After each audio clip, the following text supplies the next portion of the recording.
Team Philippines Lights are is shining here. bright. They call my name. I've been And dreaming Patricia. big. Patricia. In this game, struck the runway. Feel the heat inside. Every step I'm taking fills me with pride. Oh, the world's a stage. Let's make it spin. Confidence is power. Let it begin. They watch my story as it unfolds. A pageant tread is worth its weight in gold. Sing for the pageant tread. We own the night. Voices like diamonds under the spotlight. Sing for the pageant tread. The world will see a masterpiece created. This is me.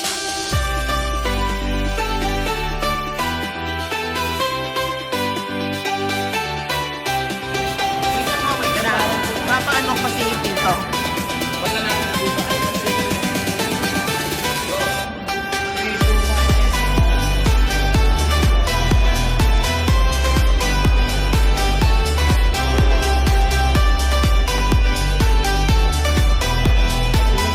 And Patricia Lorenzo Diaz, the Philippines. Woo! Hi everyone, we're starting. We're actually here at the airport right now for Patricia Lorenzo departure. First and foremost, congratulations. Thank How was you. the experience so far? How was your preparation going right now? Thank you for, first and foremost, thank you. I'm speechless because I can't believe na ito na yon. How I am after I crowned last July 9. Grabe, parang nakurunahan ako, doon nag-start yung timer ko to prepare. No enough time for me to rest. Kasi sabi ko, trabaho to eh. More than my dream. It's a job, it's a responsibility. I want to be in Thailand na sobrang preparado kasi hindi na lang si Ann Patricia magko-compete doon, but all the Filipinos, my community, the LGBTQIA+ community, and also all the Filipinos and also the young ones who's dreaming to be there one day. So, sobrang trinabaho ko to, and today, gabi, hindi ako makapaniwala na ito na yung araw na lilipad ako ng Thailand, bit-bit ang pangarap, ang bansa, at ang boses ng aking community.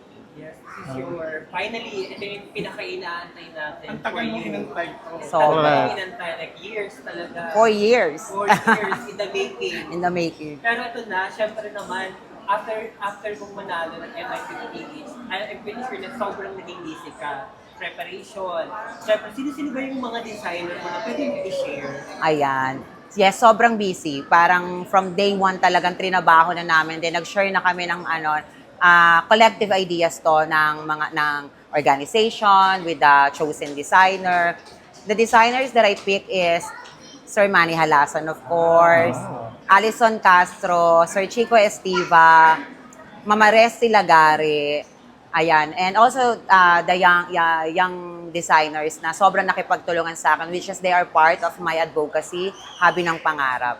Ano yung pressure sa'yo because you were crowned in the biggest pageantry stage of Trans Pinas in MOA Arena, first ever history. Yung pressure na yun ang lakas. Para bang, paano mo hinawakan yun all the way going to Miss International Queen pageant? Nung lumaban ako ng MIQ Philippines this year, sa third attempt ko, sabi ko, I don't let pressure eat me. So after I crowned, even na merong pressure because hindi na nga to si Ann Patricia, tapos buong Philippines na ang daladala ko, yun, pero yun pa rin sinabi ko sa sarili ko that I don't let pressure eat me. E-enjoyin ko to, ipapakita ko kung sino ako, and ayun lang, parang don't force, let it flow, mangyayari ang dapat mangyari. Just enjoy every moment of this pageant. So mas relax ka na nga ngayon. Yes. And Patricia, any idea or clue about your national costume? Yeah. Clue, sige. Clue. Yeah. Dadalhin natin ang Pilipinas sa Thailand na makikita nila yung sinatawag nila dito na fresh. Super fresh siya. Fresh sa mata, malamig sa mata, matutuwa ang lahat. Magiging proud ang mga Filipino. We have talent competition. Anong inihanda mo rito? Sasayaw ka ba? Kakanta? Yeah. Sige, magtiban ako ng isang clue. Tatanungin nyo lahat si Ann kung marunong ba siyang sumayaw. Wow! Bongga! Perfect! Sagutin na natin, Ann, marunong ka bang sumayaw? Malalaman nyo po sa September 15. Boss!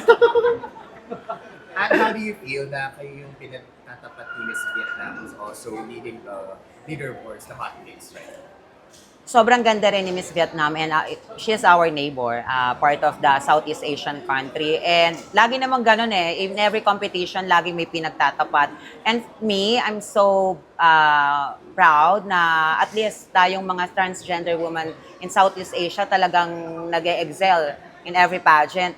Pero sabi ko, enjoying ko to. Parang I don't want to parang bantayan or to look someone na siya lang yung important kong bantayan. But for me, ang dapat kong bantayan is yung sarili ko for me to be able to do my preparation. And ilang luggage ang dalawa? Medyo madami siya. Parang like 5 or 6 po. Opo. Kaya ba ng Miss International Queen Philippines Organization ang ikalawang Miss International Queen title No, it's not. sa'yo? Sa dalawa. No. The organization. Kaya ba? Yes, after Fuchsia's was crowned on 2022, you actually, even, meron na tayong dalawang corona from Kevin and Trixie, pero dun sa organization, first crown si Fuchsia, and sasabihin ko na kayang-kaya natin ang ikalawang corona para sa MIQ Philippines at ika-apat na corona para sa Pilipinas. Ah, bongga. Ano na pag-usapan niyo ni Fuchsia? Fuchsia has been so supportive even before. After she was crowned, we're very close friend. Talagang grabe kami maggalgalan yan. And then ang sabi niya ngayon, parang just be myself, magbaon ako ng maraming lakas physically, mentally, emotionally, because it's a roller coaster, mind game, lahat. Parang Olympics tong sasalihan ko. So dapat marami tayong baon na energy. How about with yours? With Lars, she's very busy and I would like to say na congratulations sa kanya sa Miss Mandirigma. And for me, ang nag-usap kami, ang last usap namin ni Lars, ang sabi niya pala, ito natatandaan ko na ang sabi niya, ate, once you're there, don't think anything about the tickets, about the yung gamit or kung ano susuotin mo kinabukasan. Parang let the glam team do their job. So ikaw, focus ka lang. Yun ang sinabi. Hindi ba ikaw ang first runner-up ni Fuchsia nung first ever Miss International Queen Philippines? Kaya ba ng batch ninyo ang 2 winners? Yes. Yes. I think nung 2022 kasi grabe yung pinagdaanan namin doon gitna yun ng pandemic COVID-19. So, grabe yung haba ng preparation. So, kaya siguro doon namin nakuha yung lakas namin na parang kaya si Fuchsia nanalo just because yung pinagdaanan namin 2022 and also me na sumubok ng ilang pang taon. So, naging parang malaking battlefield namin yung 2022. Kaya siguro, swerte kung sino yung lalaban ngayon at mauuwi natin ang ika-4 na corona. And meron bang special someone na manonood sa tayo? Yes, my family, may complete family, may complete members of my family will be there. My dad is there. Sinatid niya ako ngayon and also my boyfriend for 12 years na, ongoing 12 years na kasama ko simula nung unang araw na binuo ko yung pangarap na to, sinuportahan niya ako. Of course, hindi siya mawawala doon. Do you have any pasalubong or gift for your co-candidates? Yes. Magda-dried mango ka rin ba? Yes, meron tayong pasalubong. I'm pretty sure na yung mga candidates and yung ibang friends natin from Thailand, magugustuhan nila to kasi tinatawag ko to na scent of dream. They will love it. They always, every time that they will smell or parang pag naamoy nila tong scent na to, or sabihin ko na, scent na to, they'll always remember that there's someone like me who's never give up on her. Speaking of scent, parang saan pagita inspired ba yung outfit mo? Parang ang bango-bango mo Yeah. na. Fresh. Yeah, and fresh.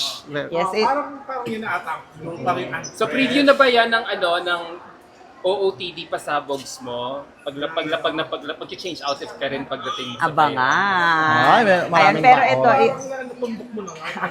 Shit. inspiration to ng hand-painted po siya ng local designer from Malabon, Sampaguita, and also the top naman, it was inspired by the modern barong po. And talking to your preparations, how many % are you sure na may uwi mo yung corona? Kasi optimistic akong tao. Parang whatever you do, hindi ka man mag-expect ng sobra. Pero sabi ng isang mentor ko, si Mami Ian Mendehar, pag nandun ka sa isang competition, huwag kang manggigil manalo. Pero manggigil kang gawin yung performance mo. Dahil kapag nagawa mo yung maganda mong performance, there's no any reason for you not to win. Is this your first time in Thailand? No, many, many times. Thailand is my home away from home. Doon siya din nung last, Si diba? Dina, Opo, opo, Ano opo. what do you look forward sa competition? Nilook forward ko po na sobrang saya ng MIQ because this is just like a major pageant for us trans women na talagang i-uplift niya yung trans pageantry around the world. And also, syempre, expect na natin medyo pagudan ng mga schedules.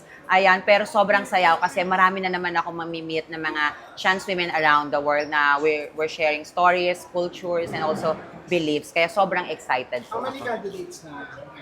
Ngayon po, alam ko parang we are 24 po. Ang tanong ko lang, no,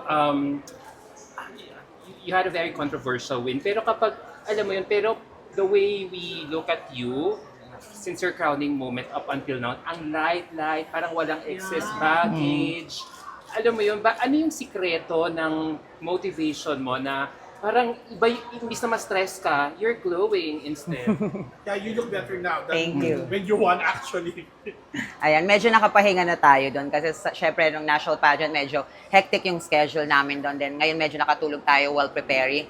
And for me, siguro the secret is that I learned how to differentiate between constructive and destructive criticism. So I take all the constructive and I will dispose all the destructive, especially for those comments who will not help me. Kasi maingay yung social media. If you will absorb all the noise, then maapektuhan ka. It will radiate you on the outside. So, kinuha lang natin yung mga naka-fresh, yung mga nakaka-haggard, iniwan natin yan. So I assume during the competition, you won't be dwelling too much on your social, you won't be active on, you know, reading comments on your social media accounts para to, for your focus to be really intact. That's true. Kagaya ng ginawa ko po nung MIQPH, before, parang 3 days before and then after I crowned, hindi ako nag-social media. Siguro nagsa-social media ako just to update my families, my friends, my glam teams, and also to post something that I need to post to promote the sponsors of the pageant. Ano yung advice, of course, ng ating MIQPH President, Sir Tay and Densha? Ano advice? Sir Tay? Advice ko kanino? Kaya, Advice? Wala, kasi yun yung reason ko bakit siya yung napanalo natin because of what she is, and I love Anne from the very beginning, and talagang hindi ako nagkamali sa pagpili sa kanya as our Miss International Queen Philippines. So advice is be yourself, ikaw na yan. Hashtag Coronahan. Amen. Sir Tay, as someone who believes in her so much and looking forward to the competition, ano pa yung hindi namin pa nakikita sa kanya na nakikita mo ng ngayon as early as now sa Actually, competition? yun yung dapat yung abangan. No? Kasi pag sinabi ko, wala nang twist. So dapat manood kayo talaga ng lahat ng event namin sa Thailand and even the preliminaries and yung mga packet events namin sa Thailand. So makikita niyo po ibang ano. MIQPH or Sir Tay, kailan niyo pupunta? Kami po ay ngayon din po. Ngayon din. sabay. Andun ka nung lumabas si Fuchsia, andun ka sa yung sunod-sunod na yun.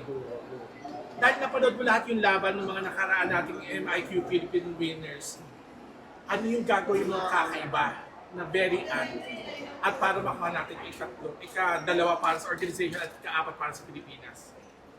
Siguro, just be who I am. Be authentic.